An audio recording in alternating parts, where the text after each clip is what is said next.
Welcome to Money Tales, where money gets personal. I'm Cammie Doder. And I'm Sandy Brager. Sometimes the moments that challenge your identity the most end up reshaping your entire relationship with money.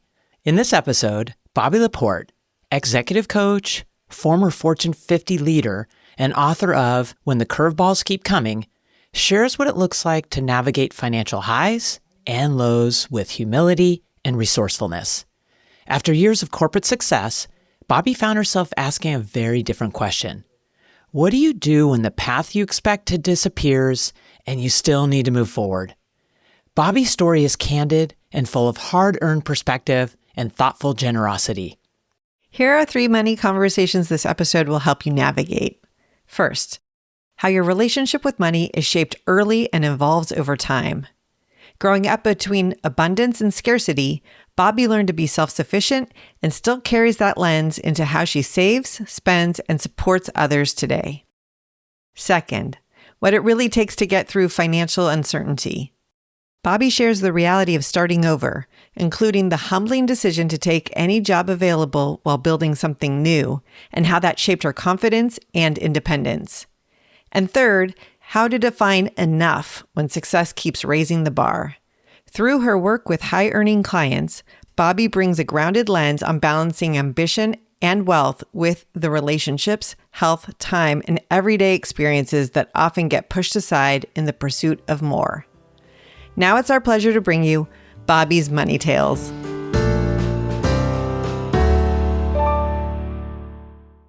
Welcome, Bobbie LaPorte, to the Money Tales podcast. Thank you. Thank you for inviting me. We're thrilled to dive into your story. And I've started reading your book, When the Curveballs Keep Coming. It's a leadership playbook.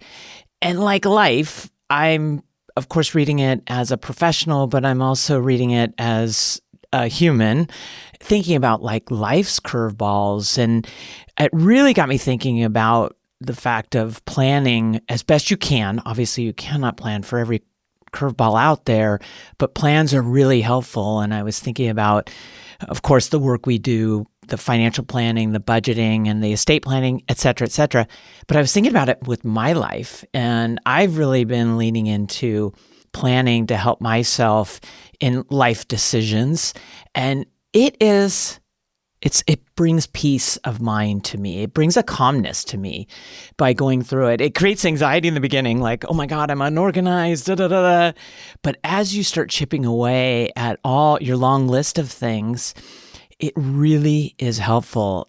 Sandy, I wanted to share this because this is what you help clients do every day and what we do at Aspiriant every day.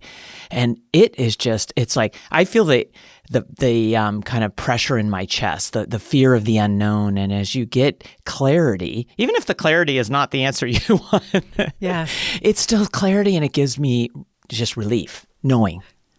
Yeah. And so when we work with clients, one of the very first things that we do after we spend time getting to know them, what's important to them, what their priorities are, what their values are, what they're trying to achieve, is we'll prepare a long-term financial plan that looks exactly like what they told us they want their life to look like. And then from there, we start planning for some of the possible curveballs. No one knows what's going to happen. Sometimes life throws the curveballs at you. Sometimes you're the one throwing them at yourself. And so it is impossible to model every single scenario, but certainly we take a look at things of, what happens if in the case of a couple or an individual, what happens if you lose your job? What happens if you experience a major disability? In the case of couples, what happens if one of you dies earlier than expected? Right. What happens if the other one of you dies earlier than expected? There's just a lot of different planning, and we don't do that to freak anyone out, but really just to start exercising those what if muscles, because when you have your baselining, you have those what if muscles flexing, you get insights into what life could look like. And that gives you maybe some reassurance about where you're starting from, or maybe some insights of, maybe there's more I need to do in this particular area to just shore up some financial resources or systems in order to help in case I do face this unexpected event, whether it's positive or negative. I think that's one of the things that we learned from COVID, from like a a neuroscience standpoint is like our brains are wired for certainty. When COVID hit and nobody had ever seen anything like that before, and all the leaders I work with are like, and now what, right? So, even the smallest little, what I call like, bits of certainty that leaders can create, and that still exists today because AI is changing the world we're in. All the people I work with they're reacting all the time. Right. So any place where you can create little pieces of certainty about assignments, expectations, letting people know what they can plan on and what they can't, it helps to alleviate that sort of cognitive load, and it really helps to put people in a position to say, okay, I know I can't plan for everything, but I can plan somewhat, but more importantly, I can prepare. So I can prepare for how do I react when something like that happens? How do I not get stuck? How do I move from being in freeze mode and just getting into a zone and just saying, I'm not going to look at anything, I'm not going to talk to anybody, I'm just going to keep my head down, to saying, all right, well, what's the possibility here? Yes, this is an issue, but how can I make something of it? How can I take a step and do something that's going to benefit me or my family or my team instead of hoping it'll just go away? Because we know from the last 5 years, it's not going away. It's not going away. Change is constant. Nope. Oh, Yep. Bobbie, this is going to be excellent. Would you start us off by providing an introduction and share events or decisions, a couple of them, that have been instrumental in shaping who you are? Again, thank you for inviting me. So my name is Bobbie LaPorte. I live in San Francisco now. I grew up in the suburbs of Boston, came here, maybe 30 years ago. So even though I like the Bay Area, I think New England will always be home for me. And so I miss the change of seasons and the architecture, and I'm sort of like an old New England Yankee at heart anyway. But coming here, I met somebody, and then we did cross-country dating for a long time, and then I moved here to start a managed care company. It really changed my life in terms of where I lived, in terms of the kind of work I was doing. And I did that for several years after I'd worked for big companies on the East Coast. One of the healthcare companies I was working for got purchased. And so that was like 2001, 2002. You're probably old enough to remember the dot-com bust. Oh, yes. Yeah. Nobody was hiring anybody. Mm-hmm. I mean, this was sort of a really pivotal point in my time. And my partner has a construction business. And so it was a very opportunistic, but a scary time for both of us. I mean, there was literally days we'd look at each other and say, okay, who's paying the PG&E bill this month? Because nobody was hiring anybody. He didn't have clients. I didn't have clients. And interestingly enough, connected to my background coming from New England, somebody said to me, there's a really well-known, he's not alive anymore, a really well-known executive coach who lives in Marin. You should hire him to help you figure out what's next for you, because he works with executives in transition. And I said, seriously, that sounds like such a woo-woo California thing to me. I mean, who would do that? I'm like a stoic New England Yankee, Roll up your sleeves and just get her done. We figure this stuff out. Why do I need somebody to help me do that? But I did hire him. He had been an advertising executive. He was running all advertising for J. Walter Thompson for Hewlett Packard. He got burnt out one day. He went to outplacement. And they said, you're really good at this. So he ran their CEO practice for a long time. And then he went out on his own. So anyway, I worked with him. And one day he said to me, you should do what I do. And I was like, really? But he really helped me understand that while I liked being in like Fortune 50 companies and running startups, the theme and the thread through all of that for me was, how can I help the people in my organization be in the best possible place to be successful? How can I see them what's possible for them? So that's what I started this consulting business. It was rough. It was really rough for a few years. Yeah, starting a business, the money doesn't just turn on right away. And everything here is so expensive. And, so that was a really pivotal point for me in terms of I was a reluctant entrepreneur. And so how my partner and I sort of managed through that time and who paid the bills and where was the money coming from. And so I learned during that time, and I think this is a lesson from early in my life, that sometimes you have money and that's great. And for us, it's always to like take care of family and friends and do fun things and help other people. We don't spend a lot of money on ourselves, but when you don't have money, you just figure out how that impacts you and what are the choices you make and what are the sacrifices you make and what do you give up. And when you find out what's important, and then when you do have money, then you might treat that a little bit differently. But he and I have gone through several of those sort of like peaks and valleys over the last almost 3 decades now. So I learned to live with less, and I learned that that was okay. And I learned to be self-sufficient. At one point, after like 2 or 3 years, no clients and everything's expensive. And I said to me, I got to work. I have to do something. So I thought, I used to be a bartender, or I used to work in a restaurant, or I'll go work in retail. I'll do something, even though it didn't feel great in the beginning. It's like, I guess I have to do this. So I went to work in retail. I said, you know what? I like people. I know how to serve customers. I just need to know that there's a few $100s every week that I'm contributing somehow. So I'm not just sitting here bemoaning the fact I don't have a job. So while you were building this consulting practice, you fill in when you need to.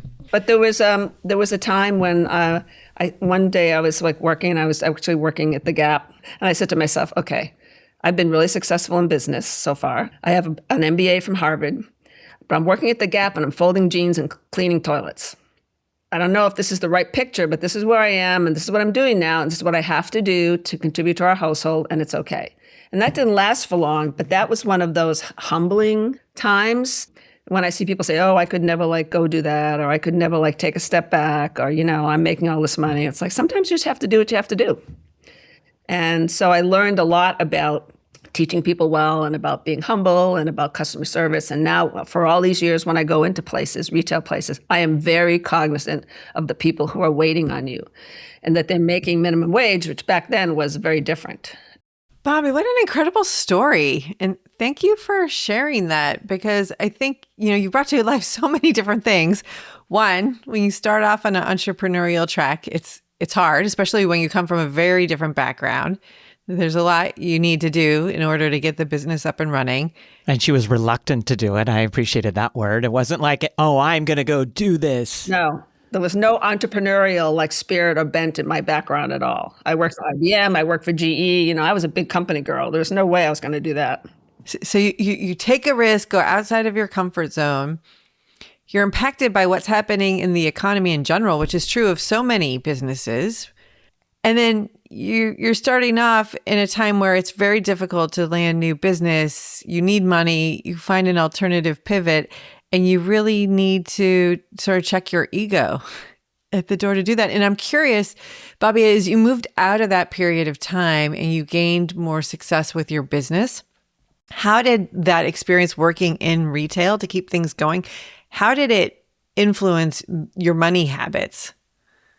I think it informed when I did get money, because I've had worked with tech companies now for 15 years, and there's been boom times and not so much boom times. But I think it made me appreciate more the value of having savings, of having a plan, of having money, so that I don't have to go back to that. I mean, God forbid if something happened and I had to, I could do it. You can. Yeah. I know I can do it, but it wasn't a high point, let me put it that way, in my life. So I think it helped me to understand the things that are important, and what money can provide. And the philosophy I use with my clients is your job is important. I understand that, because in the Valley, it's just people are so intense. But your job is what makes everything else possible. And at the end of the day, yes, it's a job, and you maybe make a lot of money, and you have all these RSUs and everything. But if your family doesn't see you, or your health is impacted, or you're not doing things that you love, who cares? And so many of the people I work with and clients I have are so wrapped up in that. So I try to reflect back and say, okay, so when I didn't have money, how did I remember what was important about it? And how can I share that philosophy of simpler things are more important? Especially most of my clients are 30s, maybe early 40s. They're making lots of money, 7+ figures a year. And this is where my philosophy comes in. And I have to be, you talk about being vulnerable. I understand how that meant to me. I have to be careful, even though I know some of these people really well, about how I guide and advise them about how they think about the times that they're in now. But they'll say to me, oh, my company's cutting back. And so I'm supposed to get a $1.6 million bonus. It's only going to be 1.4. That sucks. And I say, okay, let me just give you a sense of what that means to me when I hear that, and try to help them understand the privileged position they're in, and that 99.5% of the population will never be in a position to have that kind of privilege and wealth and the ability to like spend your money wherever you want, and that you should appreciate that you have it, because this is a very, the valley is an unusual place. And, not to have it be the thing that keeps you up all night and the thing that drives you. That perspective, so powerful. And it's really hard to do when you're in the pot of, these type of bonuses are so common, and so to have you as a coach, and I'm curious, how do you help people appreciate the smaller things in life? Do you have any tools or recommendations because you've gone through something that you don't want others to go through to have to learn these things? So how do you recommend we learn life has more than just more and more and more money? I try to share my own experience, but I'll also just say, think about your family. Think about what do you want this to look like in 10 years? And are you happy right now? I mean, are you taking bike rides? Are you spending time with your kids? How often do you see your parents? What do you really love to do? Whatever it is. When was the last time you did that? And they listen to me, I think, but I just try to give them an appreciation that it's not all about the W-2 and the RSUs and everything. And I think they appreciate my experience and where I've come from. And when I say, this is how I would think about that. Because you don't want to, do the proverbial wake up 15 years from now and realize, oh, gee, I never did this or I never did that. But, it's a really intense competitive place. Yeah, and I love that you're having these money conversations in the context of the coaching, because that is part of the magic of talking about money, is being able to share different perspectives, be able to share our experiences. You can never really guide people away from making the mistakes that you feel that you've made in your life. We all want to try to do that. Like, oh, well, here, listen to me.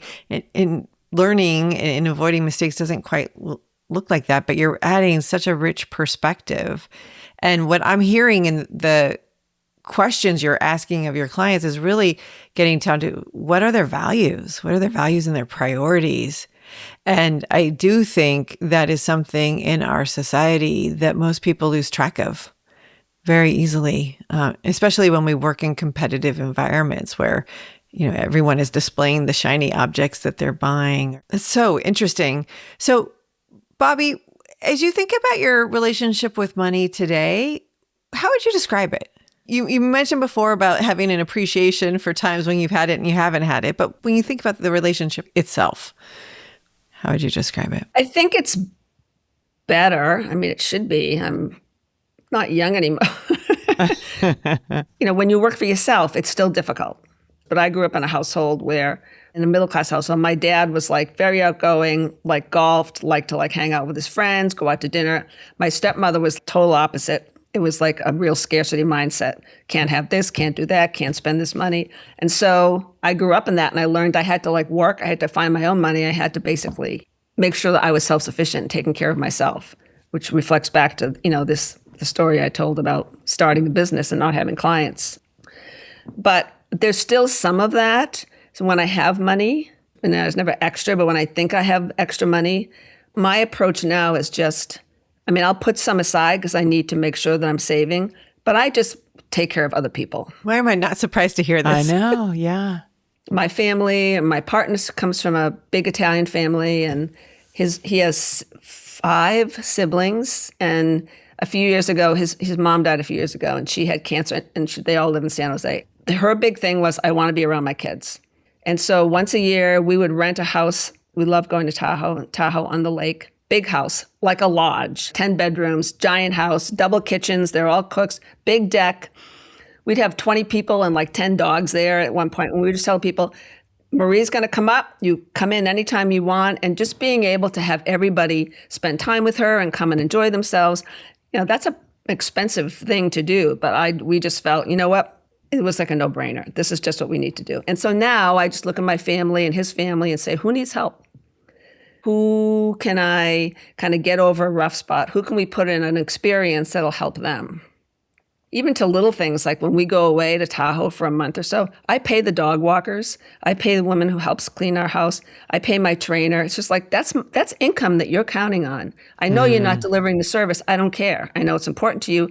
I'm going to do this for you, and I'd like for you to accept it. So wow, what a model. Our philosophy is just let's just make sure that we're doing good things for people. and taking care of them. And then we do things for ourselves as well. But I think it's healthier. I'm not in that, like in that in-between place I was growing up where you can use, yes, money, you should go and spend it and enjoy it, where no, there's no money. I'm not in that, like better now, but launching a consulting business was definitely one thing that defined that. And the other thing that I didn't mention is when I was going to college at UMass in Amherst, I had like a falling out with my stepmother, and she said, I'm not giving you any more money for tuition. And it was like the beginning of my junior year, and I just transferred there and I changed my major, and I was like, well, what am I going to do? So this is another, okay, how do I take care of myself and be self-sufficient? And how do I figure out how to like make happen what I need to make happen? Because I changed my major. So I basically put all my classes on Tuesdays, Thursdays, and Saturday. I worked full-time in one of the campus offices, Monday, Wednesday, Friday, 8 to 5. I bartended 3 nights a week. And then I got this like stupid little job making like almost no money as the secretary of the Student Government Association. But that, I basically worked and studied nonstop. That's all I did. But I got through those 2 years, and I felt, okay, so now I know I can take care of myself, and I know what's possible. I think it's really interesting that you had this experience. It was hard, I'm sure, but it gave you the foundation to do what you needed to do in the 2000s when the dot-com bubble happened, right? Because I knew what was possible. And you knew what you had to do. You figured it out, and I think that's incredible. Bobbie, I'd love to understand how you and your partner talk about money. And you've gone through such interesting times together. You're so aligned, but tell us about how you got to where you are today in your ability to have these conversations that sound really quite productive. They sound that way. I think for the most part they are, although everything is separate. I mean, we own property together, but we file taxes separately. His money is his money. I will say I am more disclosing of like, I have this new contract, I have this invoice coming in, I can take care of these things, can you take care of these? So we talk about it more, but he's very old school Italian, and he's very like, he doesn't like to talk about it very much. So I have to find ways to say, we have this expense coming up, or this is happening. So how are we going to work through that together? So I think over the years, I've sort of got a better sense of his perspective and his philosophy. And how to bring it up. Sounds like you've learned how to bring it up. I learned how to bring it up. I learned how to approach him in a way that he won't think is invasive, because he's very private. And then there's also times, honestly, where I just let it go. So I'm like, that's like not a good subject. It's not a good time. I just take care of things. I mean, we're both in our 70s, so it's not like, I mean, we should think we've figured this out by now. I mean, we sort of have, but, it's really tricky. It is tricky. It's tricky. I want to highlight what you said, though. How are we going to figure this out together? Right. I think that's such an important statement to make when talking about money with your partner. You're showing the value is on the relationship. It's not on being right. It's not on proving a point. Right. It's like, we need to do X. How are we going to figure this out? That is so important. And I'm wondering, we talked at the beginning of our conversation about curveballs and about curveballs that come to us in life. As a non-married couple, how do you guys think about the curveballs based on your decisions to keep your money separate and make different decisions, but still live a life together, presumably in the same home? Yeah, no, we've been in this home for a while. We have a plan. We have some investments together, but he has things that he likes to spend money on that I maybe don't think are valuable, but they're valuable to him. I have things that I like to do. It's productive. It works. I mean, you must know from clients you work with. I mean, I don't know how other people who have had gaps in their employment and have ups and downs in their money life, who live together but are not married. I don't know what the rules of engagement are for others. But I feel like we're sort of at a place now where we know we can figure it out.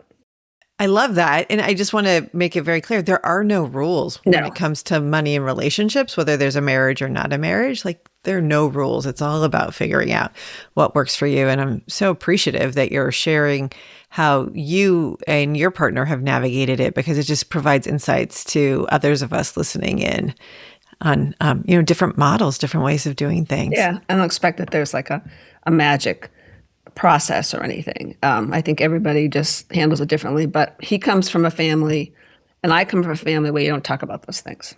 Old school, you don't talk about money. If you bring it up, it's like, oh, like the ground is going to like open up underneath you, or, something terrible is going to happen. But you're doing it. Yeah. And I know, like, when you grow up that way, it can be hard, especially in the first conversations that you're having about money. It just feels like you're, outside of a comfort zone, because like you're doing something wrong almost, but you're doing it all right. I'm inspired by that. I think that's something we all aspire to. Like, how do we learn? There aren't rule books and playbooks, unfortunately, but we can learn from others. Often not a lot of modeling either. Yeah, that's right, Sandy. There's a lot more curveballs now, I think, than they used to be. Oh, my goodness. Yeah. That's why I say when the curveballs keep coming. Bobbie, what's your next money conversation going to be, and who's it going to be with? So that's a good question. So it will be with my partner, because we have a piece of property in Nevada that we are closing on next week that we sold. And so congratulations. This will be interesting. So now we have to figure out how are we going to handle the proceeds, which are not insignificant. That's really important because it sets the stage for making us really secure over the next few years. And it also provides an opportunity for us to do some other things we want to do. So I'm just waiting. We get the docs from like the lawyers and from everybody else. And I'll just say, oh, there's something's in your email. You should just sign it. And then, so okay, so he'll sign it. And then, in another week or two, when we get closer, we'll start to talk about. But it'll be interesting. I'll just say that much. It'll be interesting. I hope interesting includes some fun and some dreaming of what you can do together. Sandy had a great phrase for this: financial date nights. Oh, financial date nights. I like that. Just hearing you describe the situation, you understand implicitly that money conversations don't always have to happen right away. You don't have to have them right after the transaction closes. You can take time with them, be thoughtful. Oh my gosh, Bobbie, this has been so wonderful. Would you share with our listeners, where is the best place to find you digitally? Oh, on BobbieLaPorte.com. And we'll include that in the show notes. Okay. Great. Bobbie, your story is so inspiring, and you've got thank you. So many life lessons that I appreciate putting it into the book and the coaching you do. Oh my gosh, yeah, your clients are fortunate. We're fortunate to have had you on Money Tales. No, thank you for inviting me. I really enjoyed it, and I appreciate the opportunity.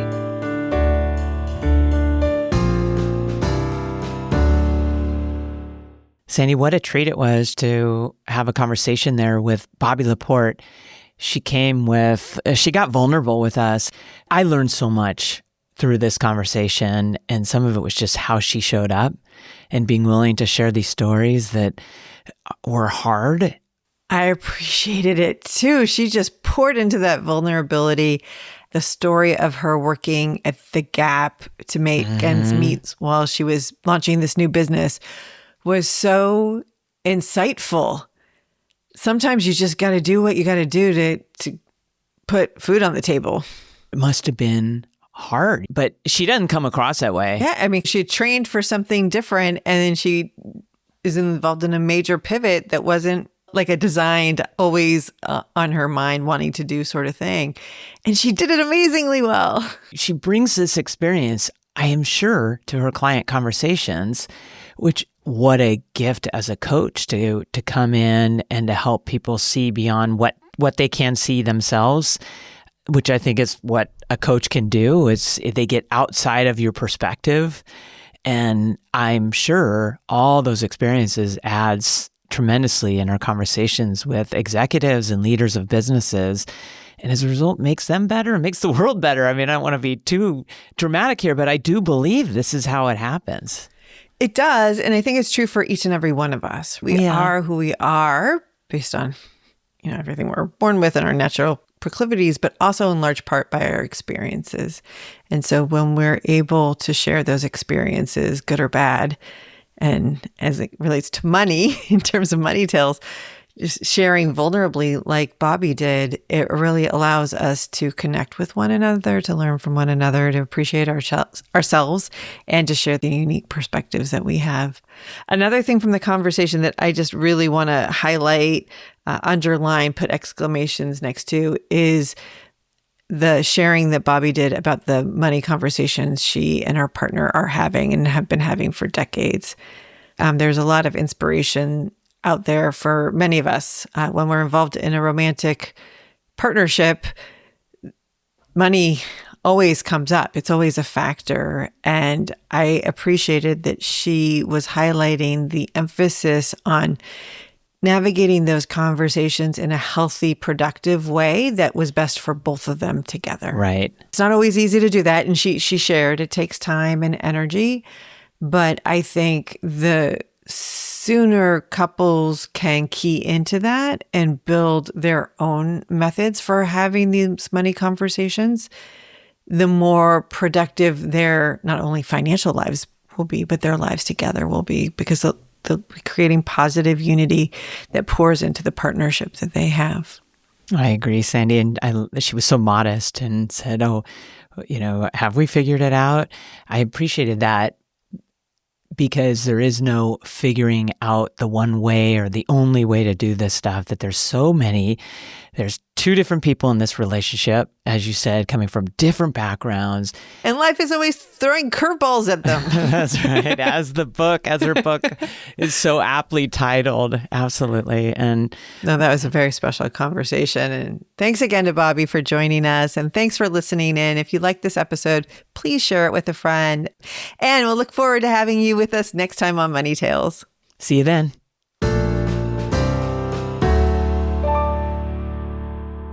Thanks for listening to the Money Tales podcast. If you've enjoyed this episode, share it with someone you think would benefit from listening, and leave us a review on your favorite podcasting platform. Your ratings and reviews help more people find our podcast. If you're inspired to gain clarity and peace of mind about financial matters, don't hesitate to reach out to our team at Aspiriant. Go to aspiriant.com/start a dialogue. Or you can email Sandy and me at podcasts@aspiriant.com. See you next time.